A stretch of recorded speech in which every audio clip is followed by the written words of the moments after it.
I was 5 when I first started playing video games in 1989. That was the year my family got a Nintendo Entertainment System and 2 controllers, and we played it together in the living room on the same screen from the same couch. But you don't have to be hearkening back to the good old days of gaming to understand why that's such a fun time. But lately, that form of fun with your family and friends has fallen by the wayside. Online multiplayer is amazing. But what happened to playing games with friends on the couch? Hi folks, it's Falcon, and today gameranx wants to talk to you about why couch multiplayer needs to come back.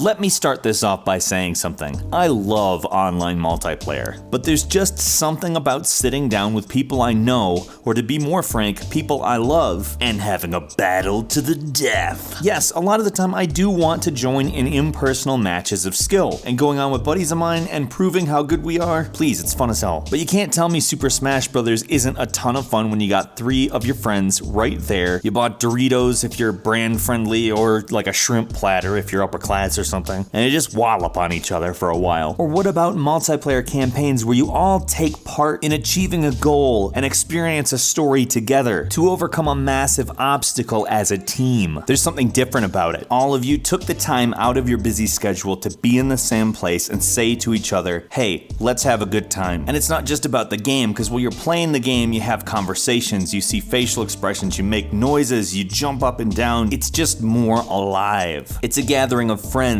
Whether those friends be your regular friends or your brothers or your sisters or your cousins, it's just great to all be there. It's not just playing video games, it's hanging out. And it's sharing an accomplishment or engaging in friendly competition. A lot of people like to make the argument that thanks to Facebook and Twitter and all this social stuff that people are actually less social than they've ever been. And in my opinion, that's absolute bullshit. We're closer than we have ever been as a society and as a species. I actually talk to my frickin' family now. I know opinions of theirs that I never wanted to know, might I add. And at this point in time, our social circles have gotten much tighter. But somehow the gaming world has actually followed the stereotype that we're somehow further apart than we've ever been. And I don't even for a moment believe that it's because we've chosen not to hang out with each other anymore. If you think about it, our options have significantly decreased as far as in-person multiplayer. Halo, a series that has literally made its name over being the multiplayer console game, the game of choice for weekend hangout sessions between friends as well as LAN parties alike. Just toss local multiplayer out like the husband caught cheating. And yes, I call them out by name specifically, but they're by no means the first. It's just that them doing it is so utterly prominent and huge, it's symbolic of what we're seeing. And it's not like they just tossed out split screen multiplayer, which by the way is a friggin' crime considering that is the split screen game of my teens. You have no idea how many 4-player campaigns of the first Halo I was involved in. But they've tossed out local multiplayer entirely. You have to organize it online, and that means you have to use Xbox Live, and that means you have to pay for Xbox Live. Look, I have Xbox Live and I have PlayStation Plus. That's not the crap that I'm talking about here. No, I'm actually a happy subscriber of those services. What I don't like is that I have absolutely no option. I am 100% forced to use those services in order to play multiplayer games that have traditionally given me the opportunity to play it without being connected to the internet, which by the way, weather does that sometimes. It's not just I want to shut my Wi-Fi router off for 20 minutes so I can play Halo with friends. It took some time out to hang out with me. Now they just assume that because everybody uses the online multiplayer that no one's interested in the local multiplayer. Sir, I got that report for you. It appears that people are actually using the online multiplayer.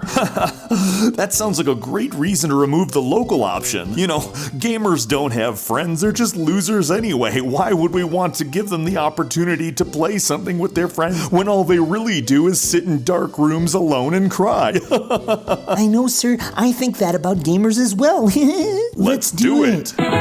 Like, did they think the only interactions we want to have are randomized, limited ones between people that we don't know, taken from a pool of people who the only thing that we have in common with is that we're playing the same game now? And don't get me wrong, a single shared interest is a great way to find new people to speak with, but we've all got family and friends and significant others that we like to hang out with and do things with. And you're basically saying that we shouldn't be able to sit down with 2 controllers and 1 system and 1 TV and thwart some alien race's plot to destroy humanity together. together. And you know what? Games like The Division look cool as hell, and I can't wait to play that specific game. It looks great. But it seems like we're all being pushed towards this selection of products geared towards us interacting less with the people in our own lives and more towards playing with random strangers on the internet that we don't really want to talk to, we want to play a game with. I mean, honestly, can you imagine taking on The Division with somebody you're able to have a complex conversation with at the exact same time as what you're doing? They've played that off as something that's not a good idea. Listen to this quote from Ubisoft. In your classic split-screen experience, there's a defined challenge to overcome, whether it be racing a lap around a circuit or completing a mission. But the challenge in The Division is always ongoing. Having your co-op friends just be able to drop in, and when they need to go off and do their own thing, you can continue playing, is good as you are not bound to them. I think this suits The Division. It's such a consistently ongoing experience that when tying you to someone else, split screen just makes it messy. So let me get this straight, Ubisoft. You're saying that an utterly randomized approach is less messy than having two controllers. Think about this. Maybe I want to be tied down to another person. Do you think that multiplayer on, say, GoldenEye was such a big success without the humans together enjoying themselves element? You'd think that they'd have some idea as to what people want. As the medium of gaming evolves, it is certainly not an age-specific pastime. Parents and kids alike want things to do with each other that frankly none of them hate. And yeah, the cynical will say